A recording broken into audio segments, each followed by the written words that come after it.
Wow, first time doing this in over 150 days. I just hope everyone remembers me. Hey everyone, it's Mark! This is my recap for Pokémon Horizons episode 59, Dance, Quaxly, the Blue Medali Step. This was the 1291st episode of the Pokemon anime and the first episode I've reviewed since March 4th. Yeah, after a long break, I'm back. I'll explain more about why I've been gone at the end of this video, but for now, let's talk about Pokemon Horizons. And before I talk about episode 59, I think I have some catching up to do. Now, I could just brush over everything that I've missed these past 5 months, but that's not my style. I never want to miss an episode, and well, I know a lot of you have wanted to hear my thoughts on the recent events in Horizons, so I'm sparing no expense in covering all 17 episodes that I missed. Without further ado, allow me to introduce what I am referring to as the Mega Review. Alright, here we go. Let's start with episode 42, and fans of this channel will know that we all missed out on a full Elite Trainer Mark review of this episode. It was Pokemon anime ridiculousness at its finest, and honestly, I'm devastated that I didn't get the chance to make a video full of Mighty G jokes. I mean, this was hilarious. Objectively, it wasn't the best episode of the series or anything, but I'd probably say it was my favorite episode thus far. Like, I enjoyed it more than anything else I've seen out of Horizons, and the Ludlow transforming into the Mighty G scene made me laugh so hard that it turned into a core workout.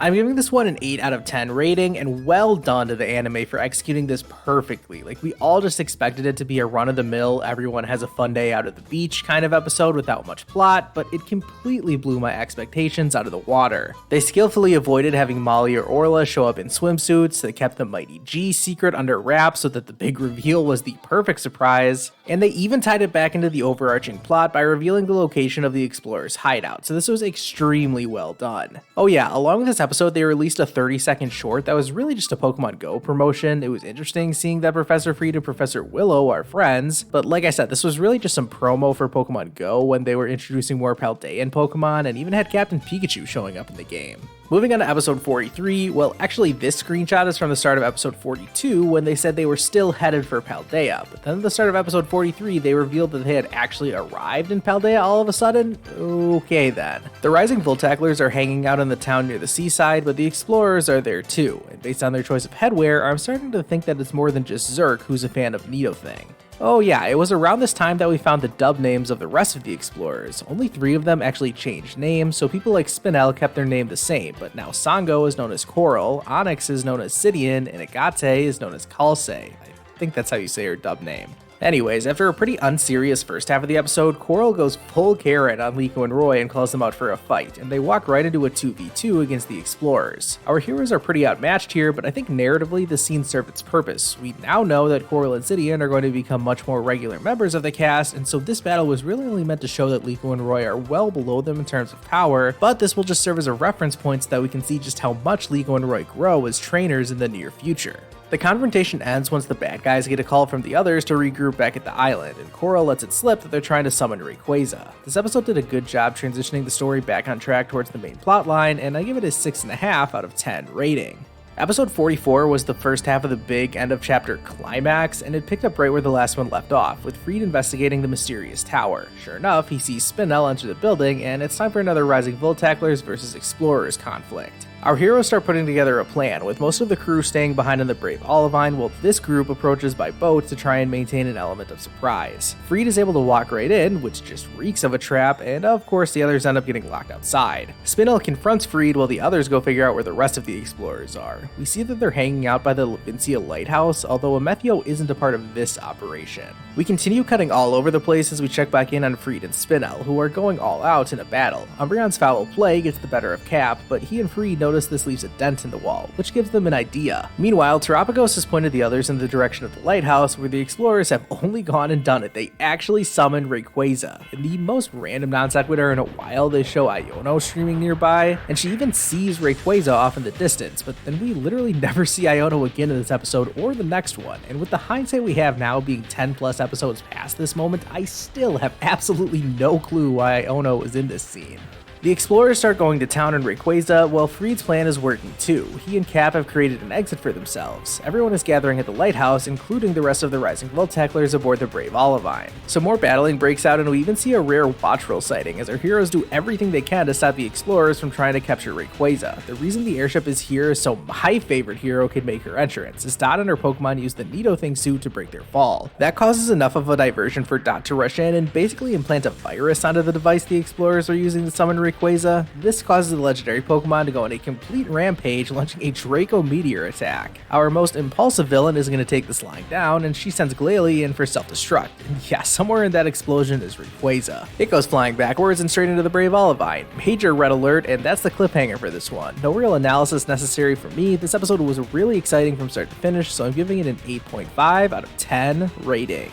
Episode 45 had a lot to live up to after that amazing episode, and it was another good one. Honestly, the worst part of the episode was right at the beginning, when instead of facing up to Rayquaza, the explorers decided to retreat. What? Not since they skipped over Freed and Amethio being locked in the Galar Mine with Galarian Moltres did they bait and switch us so hard. Speaking of Amethio, he came out of nowhere to be one of the stars of this episode. After the Rising Voltaclers do a decent job going back and forth with Rayquaza, who kind of agreed to have a somewhat friendly battle against them after hearing Liko and Roy's desires, things really start to heat up once Amethio shows up out of nowhere, and he and Freed form a Terra tag team to face the legendary Pokemon. Amethio just wants Rayquaza for himself, but the battling in this episode was really cool with all the coordinated efforts to take Rayquaza down. Rayquaza never went down though, just the opposite in fact, as it ascended into the sky. Okay, that was terrible, but Rayquaza did use Dragon Ascent for the first time, so that was something. Liko and Roy pretty much just watched in awe for a while, but the focus would go back on them when Sprigatito evolved, a moment that was pretty much totally ruined for me because they cut a commercial in the middle of it, but now Florigato is ready to go, while Fuecoco steps up too, learning Flame Charge in the process. After showing that they can legitimately go head-to-head with Rayquaza, it flies away, satisfied with their display of power. Amethio tries to save face by making some threats before he retreats, and this episode had a really cool ending as well. Since this was the final episode of this chapter of Horizons, they finished strong with Freed giving our heroes this inspirational speech which fired them up, including Dot, who doesn't want to sit at the sidelines anymore. Our trio of friends want to learn how to terrastalize, and that sets up the next chapter of Horizons perfectly. But we're still not finished with this one. We have to check in with the explorers quickly. Their audience with Master Gibeon results in them deciding to back off from their Rising Voltaclers and Rayquaza, instead choosing to keep tabs on our heroes and let them gather all 6 heroes so that they can steal Terrapagos once it regains its full power. The cherry on top of it all, which had me absolutely losing my mind, was that we actually got to see Gibeon for the first time. He's somehow still alive in this weird chamber, and it's pretty clear he's as old as Lucius because he talks about Rakua, this thing called a Recurium, and basically trash talks Lucius. Hold on. Did I just skip past the part that revealed that Master Gibeon has a shiny Zygarde? Oh my gosh, what a crazy way to end the episode. I'm not sure if this will have any relevance to Pokemon Legends ZA, but this whole episode left me excited for what's to come in the future. It was a really strong way to close out Chapter 2 of Horizons, and I'm giving it an 8 out of 10 rating. This brings my average for the Gleam of Terrapagos up to a 6.725, which is pretty good, albeit slightly worse than Chapter 1 of Horizons. Let's not waste any time and jump right into episode 46, the beginning of chapter 3, Terrastal Debut. There was a really brief time skip between chapters, but we pick things up with Liko at her home, already in her school uniform. Yeah, she's leaving home to go back to school, so we really don't get to see much interaction between Liko and her parents. Despite the uniform she's wearing, Liko's not headed back to the Indigo Academy. Oh no, we're headed to Naranja Academy for some Terrastal training. That includes Roy and Dot, who both look really weird in their Paldean school outfits. Well, Liko has a different opinion than I do, one that Liko and Dot shippers definitely took notice of. I'll tell you what grabbed my attention though, and that's Terrapagos in a bag. This may be the first time I'm mentioning it, but I can guarantee you it won't be the final time I bring up this new undiscovered form of this legendary Pokemon. Now is as good a time as any to talk about the opening for Chapter 3, which is titled Will. I think this is the catchiest song of the 3 Horizons openings we've gotten thus far, and the visuals are pretty good too. Maybe the animation isn't as high budget as the previous opening, but I really like what they went with for this opening. Getting back to the episode itself, our heroes are meeting with Gita and Clavel, or is it Clavel, or is it Clive? Sorry, anyways. They introduce the Terrastal course and give them Terra Orbs. They end up meeting a ton of characters from the Scarlet and Violet games in this episode, including Dendra, who goes into detail explaining what the Terrastal course is. It's split into the Basics section and the Implementation section, both of which involve the students going out to battle one of Paldea's gym leaders. Those are the only battles in which they are allowed to Terrastalize though, so it won't be all Terra all the time. Jock swings by to give them their gym leader assignments, as well as introducing the minor plot point of this report that they all need to write. right. Anyways, our heroes get the rather predictable gym leader pairings of Liko and Katie, Roy and Brassius, and of course, Dot and Iono. The excitement doesn't stop though, because for some reason Anne is also here taking part of the Terrestrial course, and this is as good a time as any for Liko and Anne to have a battle. The newly evolved starter Pokemon look to be pretty evenly matched, and this battle starts to draw a crowd, and hold on a second. Bingo! Well, actually, this is just the 4th tile on the Elite Trainer Mark Pokemon Horizons bingo card to be checked off, and Penny's shocking appearance in this episode was pretty subdued, so I don't have a lot to say about it. However, another subtle detail that actually gives me a lot to talk about is this line from Rika, who brings up the Pokemon League. Is this opening the door for a potential Paldea League arc later in Horizons? There's no time to discuss this now though, because Florigato has just blasted Duat in the face with Magical Leaf, giving Liko the victory over Anne. After that, it's about time for all the students to head out towards their basics tests, but wait, hold on, who just showed up? 2 more students walk on in. They seem kind of familiar though, don't they? They introduce themselves as Onigiri and Sandwich? Yeah, Sandwich. I love this name, and I will no longer be referring to Coral by any name other than Sandwich from now on. The issue is that Sandwich and her friend aren't even signed up for the Terrestrial course, but then Secret Agent Professor Quaxly shows up to smooth things over and get them in the course. Notably, our heroes actually recognize Sandwich and Sidian through their disguises, but they don't recognize Quaxly just yet. This jam-packed episode finally ends with a short scene of the rest of the Rising Voltaclers, where most notably we see Freed vowing to keep on researching the explorers in Rakawa, which, oh yeah, by the way, they are calling it Lakwa in the English sub, so that's what I'm going to call it from now on. This was an awesome start to a new chapter with so many cool things happening, so I'm giving this episode an 8.5 out of 10 rating. This new chapter brought along a new ending with it, and although I will miss the Rising Voltaclers rap, I think Let Me Battle is a really fun ending, so I'm alright with it. It was at this point that the anime actually posted this official character chart, and if I wasn't trying to speedrun this massive catch-up recap right now, I would talk about this a lot more. For now, you can just pause and take a look at this in greater detail if you'd like. We have more important things to get into, like episode 47, which was about Liko's basics test. Yeah, they're already in Cortando. That was quick. It's important to note that our heroes aren't taking on the gym challenge like Ash did back in the day. They're just trying to get the gym leader's approval, not earn a badge. Liko is pretty nervous nonetheless, which isn't that abnormal for her when it comes to battling. Before she faces off with Katie though, it's snack time at the local pastry shop. The cakes they dig into are delicious, but the real surprise comes when Murdoch of all people shows up claiming to be working here part-time while the airship gets repaired. Their reunion gets interrupted by the sound of Sandwich going full Karen mode about not getting one of the specialty cakes, and the woman she's complaining to is none other than the gym leader Katie. Before she and Liko get to their battle, Sandwich challenges Liko first. The stage is set for their electric clash, which just turns out to be a cake baking contest instead, but don't you know it, your friend and mine Sandwich isn't very good at baking. Having defeated her rival, can I call Liko and Sandwich rivals now? I don't know, but it's time for Liko's basics test, and these are just one-on-one battles between the student and the gym leader. Florigato struggles to figure out Katie's Teddiursa, who uses moves like Charm and Sweet Scent to keep their opponents at bay and leave them vulnerable for a slash attack. As you would expect, Liko and Florigato eventually start to turn the tables, landing a hit with Magical Leaf, and then here we go, it's time for Florigato to shine in full bloom.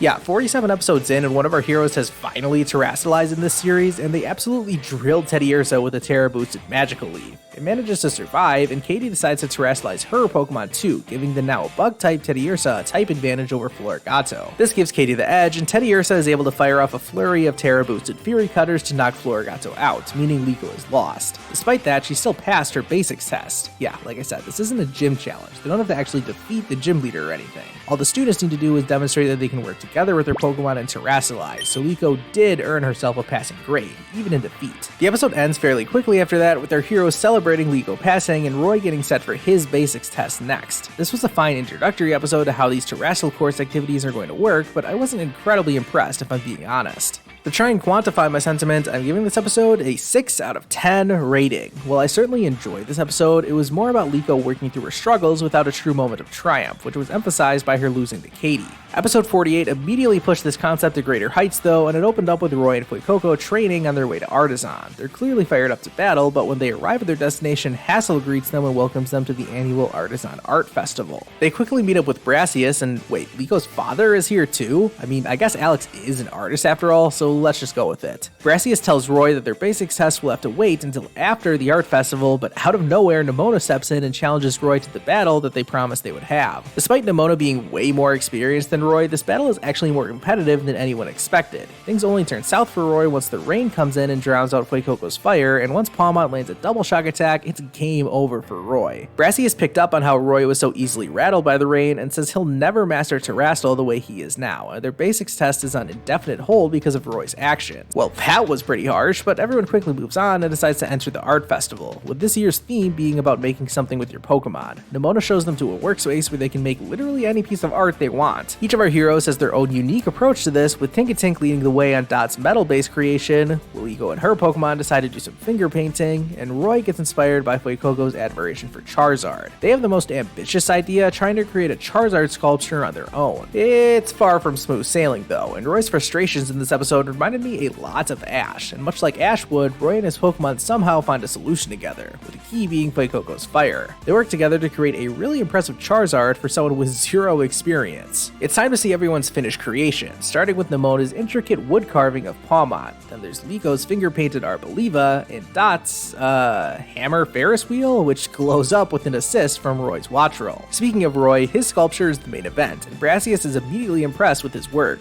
Fuecoco lights it up to make this thing really stand out, and oh boy, Brassius is moved by such an avant-garde creation. He waxes lyrical about how art and battling are alike, and now that Roy has proven himself capable, he immediately invites him to the battle court for his basics test. This battle is between Fuecoco and Sudowoodo, and I thought it was totally awesome. Having already seen how Roy battles, Brassius is able to counter his every move. Fuecoco ends up firing a series of flamethrowers, which Sudowoodo evades by spamming Substitute. Roy figures out the trick to this when he notices that the real Sudowoodo has started to sweat from working so hard. This leads to Fuecoco beginning to land hits with some stomping tantrums. Now, if we're following this logic, apparently there is a correct Sudowoodo every time it uses Substitute, but Roy just never hit it until now? That's crazy, because that means Fuecoco would have missed at least 15 attacks in a row. And if there are only 2 Sudowoodo present, you'd have a 50% chance to pick the right one each time. So missing that many in a row has a probability of less than 1/1000th of a percent. In other words, this part of the battle was statistically impossible, but that's so not important right now because Brassius is ready to kick this match into high gear. It's time for the lie that came true, part 2. The excitement and energy keeps on building though because Roy calls out that it's time to shine bright, and Fuecoco becomes a crystallization of their dreams. Wow, wow, wow. Roy and Fuecoco have terastallized. Bingo! That's the 5th tile we've checked off now, although this was one of the more obvious ones that was probably always going to happen eventually. Enough about that though, we've got a Terastallized showdown on our hands, and Fuecoco actually has the type advantage over the now grass-type Sudowoodo. Brassius makes his move first, calling for Trailblaze, and in a nice tie back to the gym leader thinking he knew all of Fuecoco's moves at the start of the match, Roy turns the tables by calling for Flame Charge. Oh boy, Brassius knows he's in trouble now. These two face off in a massive collision, classic anime stuff here with Fuecoco surpassing his limits. This was so awesome, and they create enough space to launch a Terra-boosted flamethrower at a helpless Sudowoodo, and this blast is enough to knock it out, winning Roy the battle. Yeah, that's one emphatic way to pass your basics test, and the episode ends almost immediately after this, with everyone looking forward to the rest of the art festival and Dot feeling the pressure of her upcoming basics test. Without a doubt, this was my favorite episode of Horizons thus far. I know a lot of people haven't been especially enamored with Roy's character in Horizons so far, and while there are tons of valid criticisms towards his character, I thought he was outstanding in this episode. I'm giving this episode a 9 out of 10 rating, and for anyone out there who's been missing Ash in the anime, this was the episode for you. It wasn't perfect, but the episode just built and built beautifully, and the payoff of Roy and Fuecoco terastallizing and defeating Brassius was executed wonderfully. A+, truly avant-garde. Okay, well, as much as I'd like to keep talking about that, it's time to move on to episode 49 and Dot's basic test in Levincia. They immediately run into Iono, who apparently was the one who showed the Rising Voltaclers where this dock was so that they could make it their base of operations while making repairs to the Brave Olivine. Dot is already nervous enough about her basics test, and hanging out with Iono beforehand isn't making things any easier. That's especially true when Iono forces Dot into having a practice battle against Roy with tons of cameras pointed at her because apparently Iono streams all of her Terrestrial Course matches. Long story short, Nidothing out of the suit is absolutely petrified by the cameras, and Roy wipes the floor with her. Yep, cue the crisis of confidence, and Dot doesn't really know what to do, even after Iono decides to let her take the basics test as Nidothing if she really wants to. Quite the conundrum. Wait a second, Nidothing just went live! Yo, Sue! oh my gosh, Nidothing is live outside? I can't believe this. It's Nidothing in the flesh, exploring Levincia. They're gallivanting around, singing the Rising Voltecler's rap, and as per usual, Quaxly knows what's up. This isn't the Dot he knows and loves. Dot eventually decides to take a break while hiding in an alley, but that stream has given her this false bravado that she's totally okay with being filmed outside as Nidothing. Liko isn't really buying it, and oh would you look at that, Tinkatank went off on her own and angered a wild Varoom. This thing starts going crazy and accidentally gets caught up in Nidothing's suit, driving away with it. This somehow ends up with everyone at the battle court in the middle of town, with Quaxly and Varoom going head to head while tons of people look on. Dot gets all choked up because of the audience, but she eventually shakes it off and is ready to team up with Quaxly again. They're pretty quickly able to overwhelm this Varoom, who decides to give up the battle and just be friends with Quaxly instead, because apparently he's one of the most charismatic Pokemon ever. Iono appears on one of the big screens nearby, declaring to the crowd that this trainer is going to be her opponent for her next basics test. Dot is taken aback by this, especially because it's the first time Iono has ever called her Dot, not Nidothing without the suit. In case you were wondering what happened to the Nidothing suit, by the way, Liko and Roy ran off with it while everyone was distracted by Iono. The episode comes to a close after this, with both trainers looking forward to the basics test. This whole thing was a setup for that battle, and it was fine, but nothing special. So I'm giving this episode a 6 out of 10 rating. Let's move right along to that basics test, and episode 50 begins with Yo Sue Pokemon trainers. It's a Nidothing video, and actually it's a Nidothing collab with Iono. They hype up the basics test battle, and when we cut to Dot IRL, she's talking about coming up with a perfect strategy. Yeah, we've seen this plot before. A character way overthinks a battle by trying to get the perfect strategy created, only for it to inevitably fall apart. On the day of the test, our heroes get stopped along the way by this guy who looks a lot like Clive from Scarlet and Violet, and he starts talking their ear off while Dot goes ahead to her battle. As promised, Iono is making a huge spectacle about this, and she introduces Dot to her audience on stream. The battle gets started right away, and I honestly don't know what Dot was doing when she was strategizing all night, because she didn't even account for Bellibolt's Electromorphosis, which charges their electric type attacks after getting hit. Dot keeps going though and manages to land a fair amount of damage, which Bellibolt just heals up after using Slack Off.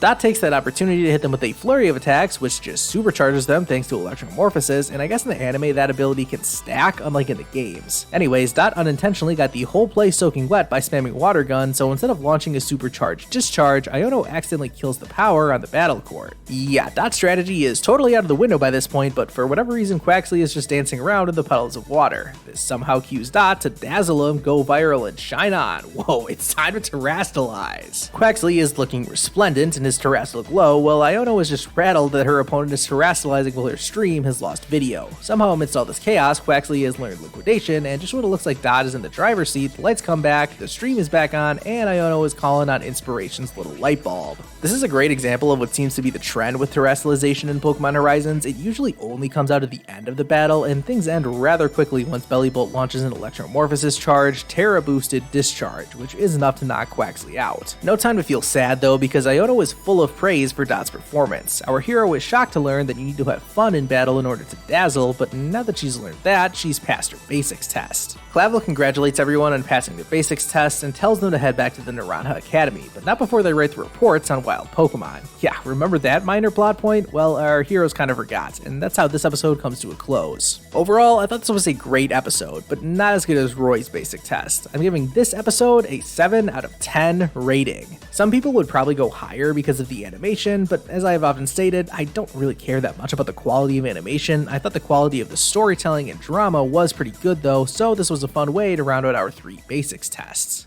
Episode 51 begins a string of episodes dedicated to our heroes traveling back to the Naranja Academy and interacting with wild Pokemon, and the whole pretense here is that they need to write the reports for the Terrastal course. This basically gives the writers of the show free reign to have them do almost anything in these next few episodes as long as they're working on the reports in some way. I can't really classify any of these as filler episodes, but it is fair to say that they're not the most important episodes in all of Horizons. That much is definitely true for episode 51, which focuses on Liko and Florigato. They pretty quickly get into a fight over basically nothing. Florigato is jealous that Liko is giving her other Pokemon more attention, blah blah blah, we've seen this kind of thing before. While they're having a spat, Dot shows Liko these rumors about a flower pillar, some kind of natural phenomenon that's been happening around here. Liko gets so focused on this that she loses track of Terrapagos once again, and she messes things up so bad that she gets stranded in this trench without any of her Pokemon. Begrudgingly, Florigato is having to be the responsible big sister and round up everyone and keep them safe. This includes Liko, who has been joined by a horde of Toadschool at the bottom of this trench. Florigato jumps in to save the day, but they're not attacking Liko or anything. They just want to get rid of all these vines. Well, that's something a magical leaf can't fix, and would you look at that. Now that the trench is clear, a huge gust of wind can blow through, and yeah, it just so happens to form a cyclone, which the Toad School will jump in, releasing flower petals along with them. Yep, that's the flower pillar we heard about a few minutes ago. Liko and Florigato make up, everyone's happy, blah blah blah, and the episode ends. As you can tell, not my cup of tea, and I'm actually giving this episode a 3.5 out of 10 rating. Yeah, my lowest rating for an episode of Horizons thus far. I just really didn't enjoy this one and thought it was repetitive and boring. Episode 52 was a big step up though, so let's move on to that. Even though Liko saw the flower pillar last time, she did forget to take any pictures and videos of it, so now in this episode we get to laugh at our heroes fumbling around trying to take pictures and videos of everything. Roy's research has led him to a Capsicid that he seems to take quite an interest in, while meanwhile his Pokemon are beefing again. That seems to be one of Wattrell's only definable character traits, but hey, at least we're getting an episode with Wattrell at the center of it. It's been far too long. Later that night, while everyone is asleep, Roy actually catches Wattrell sneaking out to practice its flying. They're interrupted by some real spooky nighttime stuff, but it turns out to be a Houndstone. Not a wild Houndstone though, because the MC of RIP is in the house. Yeah, it's a rhyme debut. A crucial detail to point out here is that the Monte Nevera gym leader never actually introduces herself to Roy, so he just thinks that she's this strange lady who starts rapping at him in order to give him and his Pokemon some advice. She also mentions something about the one not of this world, which sounds super cryptic, but hey, it'll be relevant for the next episode, so for now, just enjoy some more of Rhyme's rapping, although she does disappear as soon as Roy turns away for a second. Alright, let's get to the meat of the episode, which takes place the next day when Roy finds the Capsicid again. This time, it's trembling in fear next to a waterfall on a cliffside. Roy wants to help, but it's gonna be dangerous. Sure enough, he manages to reach the wild Pokemon, who is hesitant at first, but eventually Wattrell is able to fly to safety.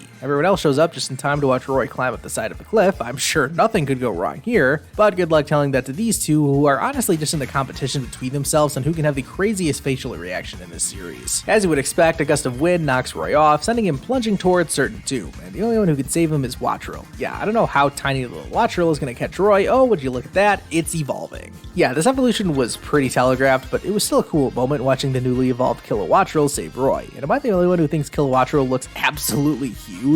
I mean, according to the Pokedex, Kilowattrell are normally 4 feet 7 inches tall, but this thing just feels massive. That's besides the point though, so let's wrap the episode up. Everyone is happy about Wattrell's evolution, but of course they mess up getting any pictures and videos of it evolving, so the quest to write the perfect report goes on. Thankfully, even these two are friends again, and the episode comes to an end with a rather ominous tease of the one not of this world. I'm giving this episode a 7.5 out of 10 rating. As a standalone episode, it was pretty good. However, it definitely raises some series-wide critiques about how Roy and his Pokemon are not really given much spotlight, and it's a totally valid criticism because we have almost never seen Wattrell, and then oh, here we go, it's the second out of the main character's Pokemon to evolve? Like, really? How did that happen so fast when they got practically no development so far? Well, let's see if episode 53 is able to improve upon that. It starts off with their heroes venturing into the forest to look for the one not of this world. Their search is going nowhere fast when they run into a trio of doppelgangers. Well, actually, it's more like they got run into by the lookalikes because they were running away from something that was chasing them. The Liko twin explains that they got lost in the forest and ended up at this tree by the river, and it was at that moment that the strap of her bag broke, so they cut off some nearby vines to patch it up. That was when this scary thing appeared and started chasing them, and it was like something out of this world. Wait, she said the thing! It must be the one not of this world! Our heroes continue marching on into the depths of the forest, only to be greeted by some spooky mist and a horde of Mankey racing past them. They pretty quickly run into this beast, which if you couldn't tell already is an Annihilate, one of my favorite Gen 9 Pokemon. They bravely run for their lives and wind up at the edge of a river, but are quickly surrounded by Mankey and Primeape. It's pretty clear that they are angry about something, and one of them is motioning towards this loose vine hanging from a tree. The same Annihilate from before shows up, and it's time to fight. Issue is, this thing is an absolute tank. I love this visual of it being completely unbothered by an epic triangle attack. While all this chaos is unfolding, Hatenna jumps out of Liko's hood and starts chatting with the riled up Mankey. The wild Pokemon are so irritated that they actually start battling each other, and at least one positive is that the Mr. Fog has finally cleared. Thanks to some help from Hatenna, our heroes realize that the reason the Mankey clan are so angry is that the trio of doppelgangers accidentally severed the vine they used to cross the river and reach their food stash. All the fighting stops as everyone pitches in to build a new bridge across the water, and for some reason this scene got the insert song treatment. I have no clue why, but the second Horizons opening was playing in the background as everyone works together. Eventually, the day is saved, but in their celebrations, the Mankey horde somehow cause a minor rock slide, and this ginormous boulder falls right on top of them. Yep, cue another all-out brawl, and two of the Primeape duking it out get so angry that it triggers their evolution. The three Annihilape start going berserk on one another, and all our heroes can do is hide to stay out of harm's way. Well, except for the bravest, most courageous hero of them all, Liko Satena. She stands up to these behemoths, and the sheer emotional energy of their rage triggers Satena to evolve. And Liko's newly evolved Hatchrim learns Brutal Swing, a move it immediately puts to use as it knocks out all three of the Annihilape. It then immediately switches to using Heal Pulse on them, and with everyone happy and healthy, Liko and the others proclaim that they finally have enough material to write their reports, and we end the episode with a cute scene of Hatchrim realizing she's not going to be able to fit into Liko's hood anymore. Well, comparing this to the previous episode, Hatena's evolution definitely felt more earned than Watcherl's, although I don't think either Pokemon really got as much development as I would have liked prior to evolving. And while I certainly enjoyed this episode, I don't think it was as good as the last one, so I'm giving this episode a 6.5 out of 10 rating. Episode 54 switched things up from the formula we had been seeing, this time Freed is the main character. He gets an update from Orla that the Brave Olivine is about halfway done with its repairs, and Orla is even working on some kind of upgrade to the airship. As for Freed, he's off to go investigate a clue that he's been researching in regards to Terapagos and Laqua. If you're wondering how our other heroes are doing, well, they've almost made their way back to Mesagosa, but they just so happen to run into Anne, so they stop to catch up. Liko introduces Anne to Terapagos for the first time, and this just gets Anne even more fired up than usual. She even name drops the Pokemon League, so again, I'm thinking we're eventually going to get a League arc at some point in the series, which is really exciting. Liko gets a call from Professor Freed, and he asked about those weird memory sequences when they met each member of the 6 heroes. He specifically wants to know if there was a pink haze during them, and yeah, everyone's pretty sure they saw a pink haze. This confirms what Freed was theorizing, and his search has led him to the headquarters of Exceed, which is some kind of company that Freed himself used to work for, as we cut to him apologizing to his old boss. It turns out that he left his job here pretty abruptly back in the day, but his boss knew that Freed was an adventurer at heart. Freed asked the head of Exceed about something called the Eternal Blessing, and this clearly throws him off. The boss doesn't really have much to say other than that it was an old research project. Next, Freed runs into this guy, some Exceed employee who's calling him Senpai, which is a word I try to say as little as often, but this guy seems pretty obsessed. He even calls Cap cute, which of course triggers his allergic reaction. Freed gets his former co-worker to dig up some old data on the Eternal Blessing project, but before long he ends up getting locked out, which is pretty suspicious. Speaking of suspicious, we see some rando standing around the corner, although we don't actually see who it is. Freed takes it upon himself to investigate further, but it's pretty clear he's wandered into an area that's off limits, as you can tell by the Pokemon standing guard. Cat manages to break through and even destroys the security camera that was watching them, although that just sets up an alarm. Great. Freed eventually finds his way into the old research lab for the Eternal Blessing, but the actual object is missing. The pink crystal he was looking for still has its nameplate, which is labeled Bracurium. Having found at least some useful information, Freed goes to leave, only to find an entire guard detail looking for him. His Pokemon help him escape, and oh, would you believe it, that shady character from earlier was Spinel, and although they don't specifically show us, it looks like he's got the Eternal Blessing or the Bracurium in his pocket. There was a quick scene of our heroes returning to the Naranja Academy, but despite the artistic fadeaway, this isn't the end of the episode. Oh no, because something big is about to be revealed. Hamber and Amethio have arrived at some kind of chamber, and inside is none other than Master Gibeon, and this is our first real look at the man. The others are forced to stand on the other side of a glass wall, with Gibeon locked inside the chamber along with Shiny Zygarde and Pink Mist. Wait a second, Pink Mist? And now he's talking about the explorers needing the Eternal Blessings, the Recurium, like there are multiple of them out there? Whoa. He also says that Amethio is the heir of his blood, and if that doesn't spell it out for you, Amethio reveals that he is Master Gibeon's grandson. He and Hamber depart from their meeting, and Amethio promises to succeed, throwing in the additional line that he's nothing like his father, which is surely a nice tease for some future developments. The episode ends as Amethio gets a status update from Zerk and Onya, who are spying on Spinel, and wow, what's gonna happen next? This episode put the focus back on the Rising Voltacklers vs Explorers plotline, which had been missing for a while. I think Horizons has done a nice job lately building out the characters and the world around them, while also still moving the overall plot forward, even if it isn't the main focus of every episode. Everything about this was solid, so I'm giving this episode a 7 out of 10 rating. Episode 55 begins back at the Naranja Academy, and all the Terrasil Corps students have gathered together for a pretty big occasion. They're all going to have friendly battles against members of the Paldea Elite Four, and the anime really hyped up these next 2 episodes as big battle-focused spectacles. Student Council President Nimona is here to cheer her friends on, letting them know that they won't be going in alone against the Elite Four. They'll be teaming up with the gym leaders they faced during their basics test. And get ready for your eyes to be caught in Iono's Electroweb, because she has arrived and it looks like Dot's battling first, with the team of Quaxly and Bellavolt going up against Poppy. Yeah, the other Elite Four matchups will make more sense than this one did, but wait a second, am I the only one who had no idea that the key necklace Poppy wore was a bag? That blew me away when I saw that, but anyways, let's get to the rules of these friendly battles. It's a 2v2, and the students team loses only when the students' Pokemon is knocked out. However, they only need to defeat one of the Elite Four's Pokemon to win. Oh, and the gym leader isn't allowed to terrestrialize, but the other trainers are, much to Iono's dismay.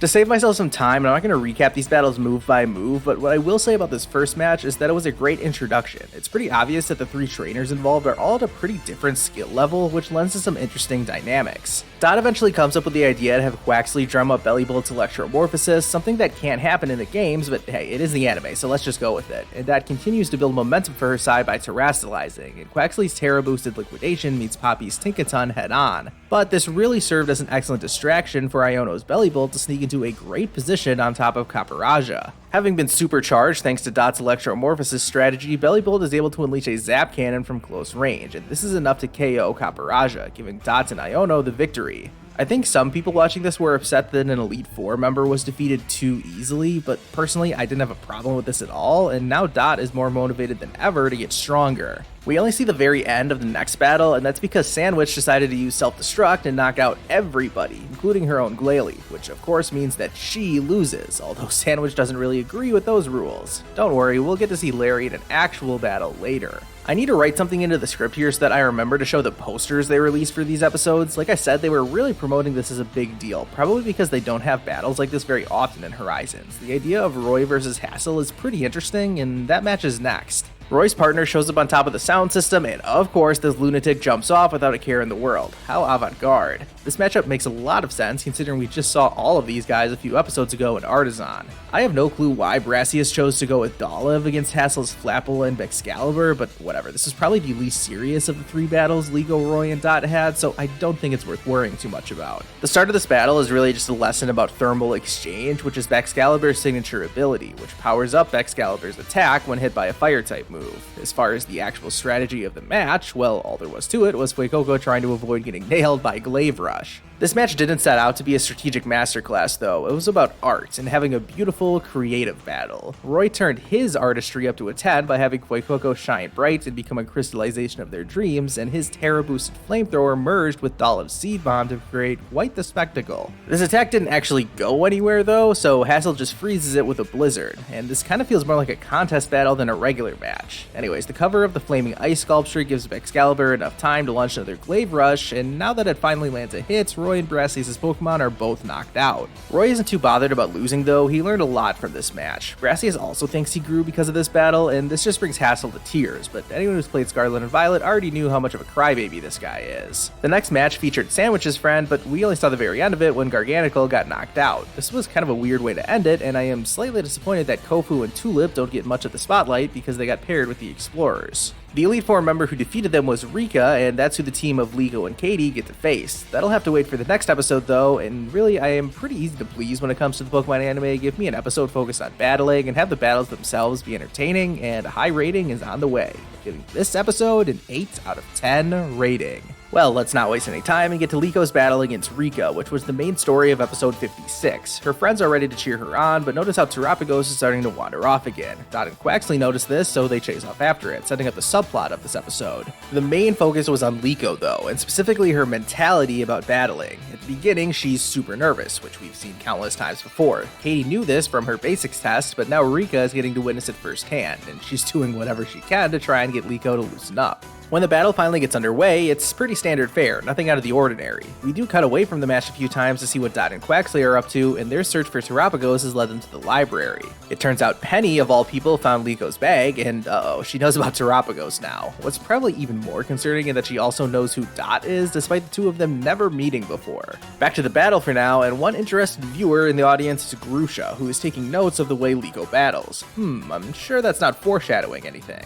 Florigato gets in position for a quick attack, but Clodsire is ready to counter with Poison Jab. Katie has low kicks jump in and take the hit, which not only damages it pretty severely, but also poisons it. The good news is that this activates low kicks' Swarm ability, and Katie pretty much takes control from this point on. Low kicks is a battling machine with this ability boost, moving around the battlefield at high speeds, landing several hits on both of Rika's Pokemon, and even landing a bounce attack onto Dugtrio. This paralyzes it, which basically takes it out of commission. It didn't make any sense to me how debilitating this paralysis was. Speaking of status conditions, Low Kicks finally faints due to poison, and now it's a one-on-one. Literally one-on-one because Dugtrio is just off to the side being fully paralyzed for the rest of the battle, which I thought was absolutely ridiculous. The writers clearly backed themselves into a corner with the rules of these matches, but I don't know, maybe this bothered me way more than it did anybody else. Okay, back to these two, and the way Penny is talking makes it sound like her role in the anime here is kind of similar to what it was like in the post-game of Scarlet and Violet. She's already working to help the Academy and the League, and there's no sign of Team Star. There is sign of Quaxly though, and even Penny is pretty suspicious about her. It's worth mentioning that, as a reminder, they don't recognize her as one of the explorers yet. Anyways, Terapagos has gone missing again, and the sky is blue and grass is green.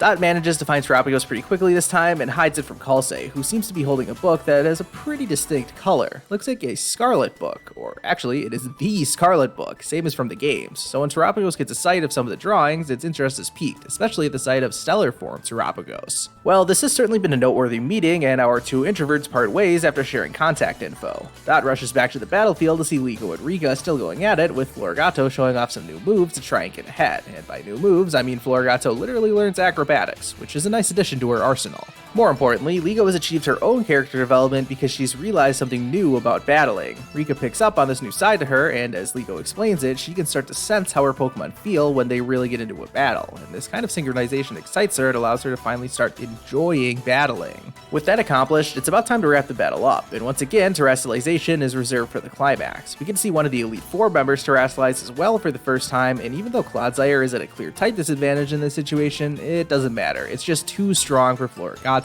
Liko actually starts, ugly crying after this loss, but she's not depressed or anything. I think this was just an outpouring of emotion after she finally started to invest so much into battling alongside her partner. She thanks Rika for bringing out this new side to her, and further confirms that we have witnessed some actual character development here, which is far more important than Liko winning or losing the match. The episode wraps up back inside the Naranja Academy, where Grusha meets up with Liko and basically trash talks her. Once again, I wonder if this could possibly be foreshadowing. Dot has also checked out the Scarlet book from the library, and everyone is excited to learn more about how this book could connect it to Terapagos. This was a great episode. We saw tons of notable things happen with a variety of characters, and I know a lot of people loved this. I wasn't as big of a fan personally, but that's because the battle wasn't really all that. I still thought it was a great episode though, so I'm giving it a 7 out of 10 rating. We're nearly done with this marathon catch-up review, and episode 57 is going to help us transition into the next arc of Pokemon Horizons. It starts innocently enough with the Rising Voltaclers enjoying a meal together to celebrate our heroes passing their basics tests. Freed mentions that he's taking the three of them to meet with Clavel and Gita, and they finally revealed Terapagos to them. The Rising Voltaclers ask if they know anything about Terapagos, and the two of them show them all they know, which admittedly isn't very much. They know there are at least 2 forms of Terapagos, and that it might be tied to Area 0 in some way. They also theorize that there could be 3 forms of Terapagos, but little did they know that there's actually 4 forms, with the best one of all being Terabagos. Our heroes want to go to Area 0, and Gita actually says that she'll take them there. One day. Next, they decide to have the Rising Voltaclers meet Ryford, the history teacher at Naranja Academy. In the game, she's usually more fascinated with the treasures of Ruin, but in the anime, she's willing to look into the history of Terapagos and Laqua. They tell Ryford everything they know as they go on a walk out of town in order to help Ryford with some fieldwork, and when they mention Laqua to her, she does recognize the name, but before she can explain further, they run into a Gimmighoul, and this immediately steals everyone's attention. A full-on search for Gimmighoul coins breaks out, and this leads them to some nearby ruins. We see some more of the incredible adventures of Terabagos, and it looks like Roy has really gone above and beyond finding Gimmighoul coins. They eventually decide to go to that watchtower that was off in the distance. As you would expect, there's a treasure chest up there with a Gimmighoul inside, and it's giving off some kind of sinister aura. That's because it had been controlling Roy into collecting all those coins, which Gimmighoul promptly forces him to hand over before escaping. I thought for a second Roy would end up catching a Gimmighoul one day, but now I don't think so. That's not important though. What is important is getting back to Ryford's knowledge about Laqua. She read in a book once that it's a land far beyond Paldea, and the color pink confirms that this report is probably accurate. She spouts some other niceties about how cool history is, and Liko was even even envisioning what it must have been like for Lucius and Terapagos to look out of Paldea back in the day. The episode comes to an end back at the Naranja Academy, where everyone is getting their assignments for their implementation tests. For this phase of the Terrestrial course, students will once again have to travel out and challenge a gym leader, but this time the battles will be 2v2. Roy gets paired up with Rhyme, who could have seen that coming. Dot gets to battle Larry, which is why he wasn't really used much during the previous 2 Elite Four episodes, and Liko is going to battle Grusha. Who could have seen that coming? They decide to head to Medali first since it's closest, and that's how the episode ends. Like I said before, this was the anime's way of transitioning us from one arc to another, and it was pretty effective. I'm giving this episode a 6 out of 10 rating, because it did the job without being spectacular or anything.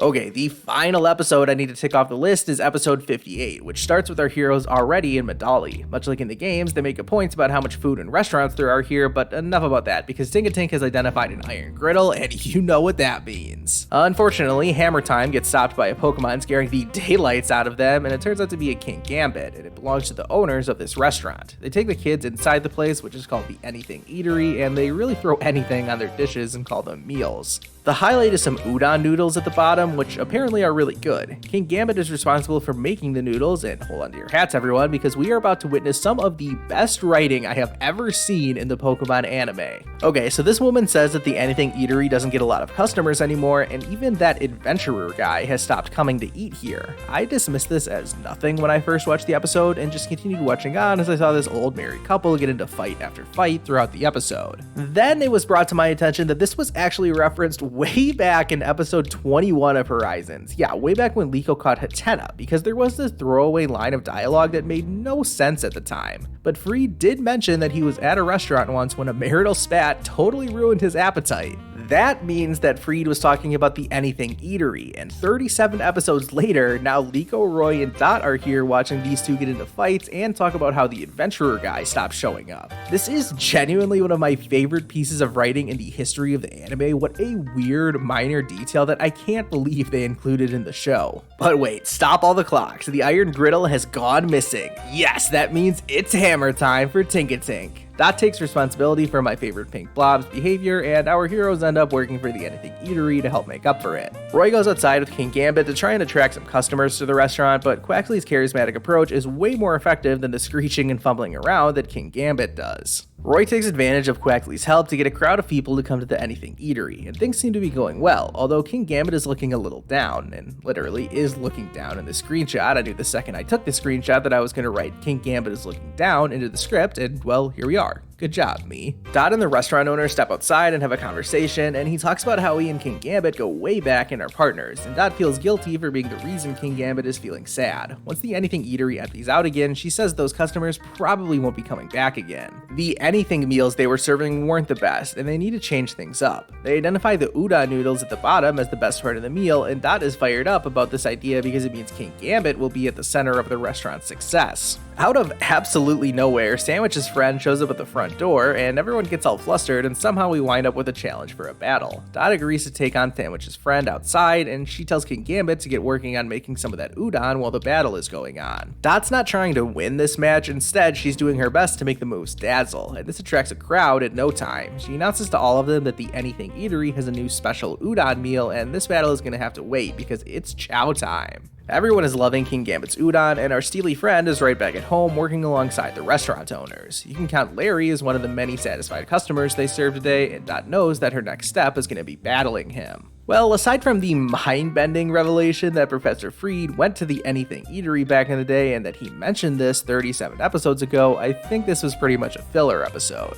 It had plenty of funny and entertaining moments, but not as much as the last udon-centric episode I watched, and it didn't really set up Dot's upcoming battle with Larry at all. It's not necessarily a problem, but it does mean I'm giving this episode a pretty standard 6 out of 10 rating. Well, I say standard, but if we run the numbers on all these episodes that I missed, there were 17 total, and the highest rating I gave for any of them was a 9 out of 10. The lowest rating I gave was a 3.5 out of 10.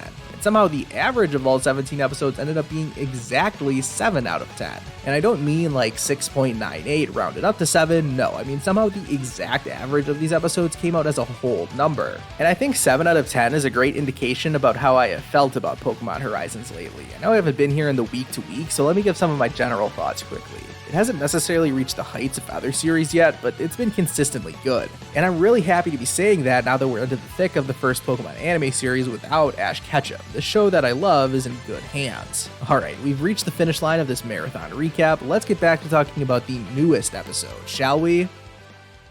Back to the present. We're finally talking about the most recent episode, which starts with our heroes at the Medali gym. Unfortunately, Larry isn't here right now, so Dot has to go find him before they can battle. My favorite Horizons character hasn't quite learned her lesson yet because she's come up with yet another elaborate plan for one of her battles, even strategizing specific tactics for both of her Pokemon. Quaxly doesn't care about strategy though, he just wants to dance, and he runs off into this crowd of people who are watching a street dancer and her Bylay style Oricorio performing. Quaxly ends up trying to copy the Oricorio's moves, and, well, the dance moves at least, since Quaxly can't actually learn Revelation Dance. He can pick up on someone else's rhythm pretty quick, which will come into play later. They eventually wind up at the Treasure Eatery, which is the same place you can find Larry in the games. The exceptional everyman says hello with that rare aura only Larry possesses, and this is when Liko and Roy realize that he's a gym leader and an Elite Four member, which Dot just laughs at them for not realizing sooner. It's time for the battle though, so the friendly cook presses the special button. Our heroes have absolutely no idea what's going on and are amazed to see the cafeteria transform into an official battle court. Larry goes over the rules once again before the battle starts, reiterating that this will be a 2v2, and the student will be judged on how well they use terrestrialization during the match. The action gets underway with Larry choosing to Dunsparce, while Dot goes with Quaxly and tells him to stick to the plan. The plan immediately goes out the window once the Dunsparce uses Glare, which paralyzes Quaxly on the spot. So, going off Liko versus Rika logic, doesn't this mean Quaxly should be immobile for the rest of the battle? He's definitely not mobile enough to dodge a Boom Burst, and Dot decides to switch Quaxly up for now, bringing my new favorite Pink Blob in for her first taste of official battle action. She's a little scared of the menacing beast in front of her, but Quaxly forces himself out of his Pokeball to cheer his teammate on. Dot comes up with the ingenious strategy of covering Tinkatink's eyes so she can't get paralyzed by Glare, and somehow they're able to follow up by sidestepping a Hyper Drill. They eventually beat head-on with a Brutal Swing versus Hyper Drill collision, and I didn't know either of these attacks would look so much like Rapid Spin or Gyro Ball. Quaxly tries spinning around himself, but, well, he's still paralyzed. Larry doesn't want any more of the smoke, so he switches out to Dunsparce in favor of Staraptor. The ace of his gym leader team easily dodges Tinkatink's Brutal Swing and charges in with a wing attack while my adorable friend is totally dizzy. This easily knocks Tinkatink out, but she did her best, and so I love her anyway. But we have to move on with the battle, and Quaxly is still copying the spinning over on the sidelines. The time for practice is over though, and Quaxly brings the fight with a Water Gun and Pound combo. Staraptor counters with Hurricane and Air Slash, and Quaxly's paralysis strikes again just as the two Pokemon were about to collide together. Dot is beginning to realize that her plan just isn't going to work, and Larry points out that Dot cannot execute a plan by herself. She takes the hint and begins to notice her Pokemon more, and Quaxly is once again copying what's in front of him, this time flapping his wings just like Staraptor. Dot completely changes course and decides to start trying to work with Quaxly, and she tells him to start combining movements like he did earlier with the Oricorio. See, I told you that would come up later. They land a hit with a Water Gun after copying Staraptor's movements, deal some more damage with Low Kick by dancing like Oricorio, and even meet a wing attack head-on by using a spinning liquidation based off Tinkatink's spinning Brutal Swing.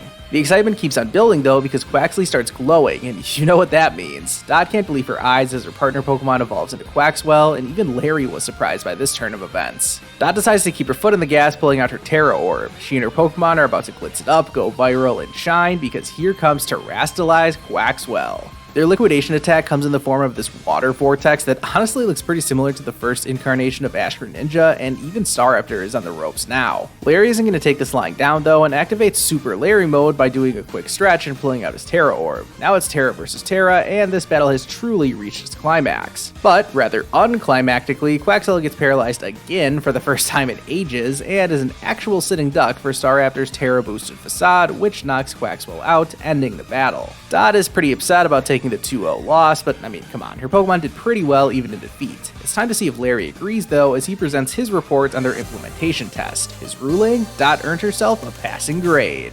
Our hero is shocked that she actually passed, but Larry elaborates on his decision by saying that Dot battled well with 2 Pokemon, terrestrialized at an appropriate time, and was especially impressive by observing her surroundings and adapting her battle strategy to be more in line with her Pokemon. Everyone is happy about Dot passing her implementation test, and I love the shot of Florigatsu and Quaxly celebrating, although I'm sure I'm not the only one who thinks these 2 middle stage evolutions look pretty strange compared to their pre-evolved forms. I'm still not used to them. Since they are at the Treasure Eatery, everyone decides to chow down on a medium serving of extra crispy Fire Blast style grilled rice balls with lemon, and yes, that is the secret menu item that you need to pass the gym test in the games. Larry ends up having to pay the bill, and he's devastated because he knows he has to take responsibility and pay for the kids' meals. He makes his exit as our heroes keep on chowing down, and that's how this episode comes to an end.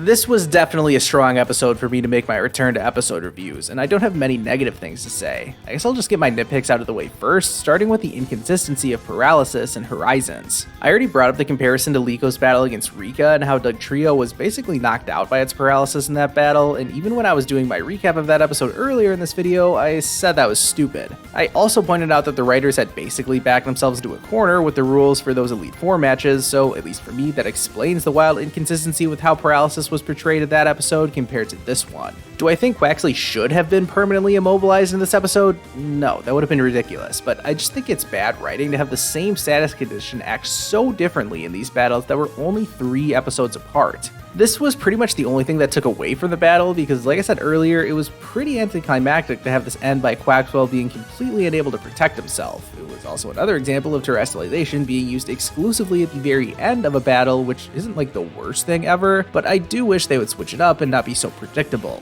With all of that out of the way, I really enjoyed this episode. I struggle to compare these battle-focused episodes to the ones we saw during Ash's journey in the anime because he never did anything quite like a basics test or implementations test, at least not in an official battle against a gym leader. Back then, the stakes were always black and white, you either won or lost, but the goal is totally different in Horizons. We're meant to be watching our heroes learn and grow, not win at all costs. I guess you could say this is a good message because it teaches viewers that winning isn't everything and you can always learn and grow even when you fail. It does lessen the stakes of these battles though, because I don't think we're going to see any of our heroes actually fail any of their tests. The only exception I could maybe see is if Grusha is being harsh on Liko and not letting her pass right away, but I doubt that will actually happen. I'm also the same person who is cheering for Ash to lose like all the time in the World Coronation series so that we could see him struggle a little bit more on his inevitable road to the top, so I understand by this point that the anime isn't going to have its main characters lose as much as I would like them to. I'm getting a little off track from reviewing episode 59 though, so let's refocus. I'm giving this episode a 7 out of 10 rating. It was a solid episode with decent battling, but some predictable and inconsistent writing bumps down the grade a little bit for me.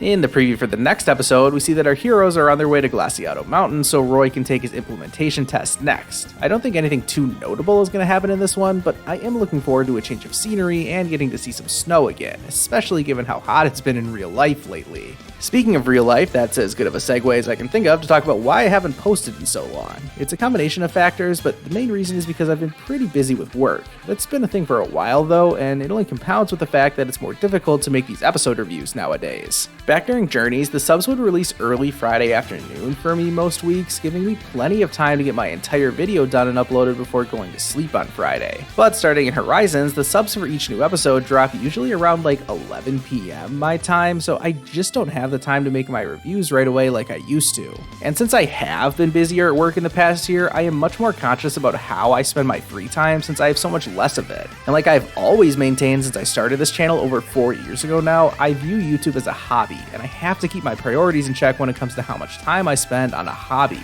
It's also fair to say that after 4 years of doing YouTube, I was feeling a little burnt out for the first time, but I really don't think that was the biggest factor in why I stopped uploading. I initially had to pause my episode reviews because I was completely swamped with work due to hosting an athletic event known as the NCAA Division III Wrestling National Championships. One of the few things I like more than Pokemon is sports, and it's fair to say that I love my job, especially since I get to do cool things like hosting a national wrestling competition. Another big event we hosted was the Wisconsin High School State Track and Field Meet, which might mean absolutely nothing to anyone watching outside of the United States, but let me assure you that it's a big deal around here and required a lot of work to put on. And since I was so busy at work these past few months, I thought it was more productive to spend what little free time I did have by doing things that would help me de-stress, which for me has always been playing video games. I got to play through the last Assassin's Creed games that I had yet to play before, and when I end up doing my Discord exclusive video ranking every video game I played this year, I think there's a decent chance that Assassin's Creed Rogue could be near the top spot. It'll have stiff competition though, because I had an absolute blast pouring 45 hours into my playthrough of the Paper Mario T2ID remake, and I waited until after I was back home from Germany to even start that adventure. Oh yeah, that was another thing I did too. If you thought this video was long, I posted a 2-hour video exclusively for my Discord members that chronicled my trip to Germany to watch the 2024 European Championships. It was a lot of fun.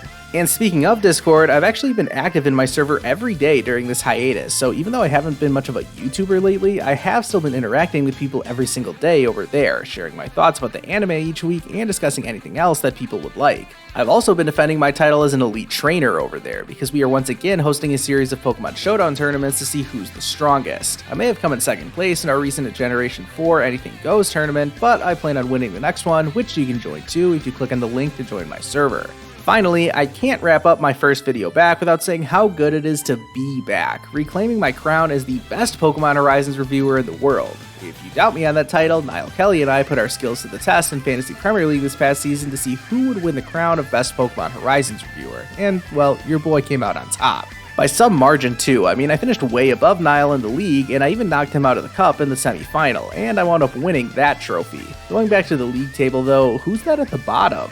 Oh yeah, Ionic Bond. Wow, what a fraudulent performance that guy put in. I mean, last place? I'm sure he won't mind me giving him a hard time in this video though, that's what friends are for, right? If you can't tell, I'm really excited to be back, and honestly, thank you so much for watching this video. I think I made it pretty clear why my upload schedule can't be as consistent as it was back in the day, but I do hope to at least post a new episode review for Pokemon Horizons every week going forward. Special shout out to my channel members. I mean, I haven't posted in 5 months, and to still have this kind of support is so special to me. I genuinely appreciate it so much. I've talked your ears off enough for one video though, so it's finally time for me to say that I'll see you guys next time.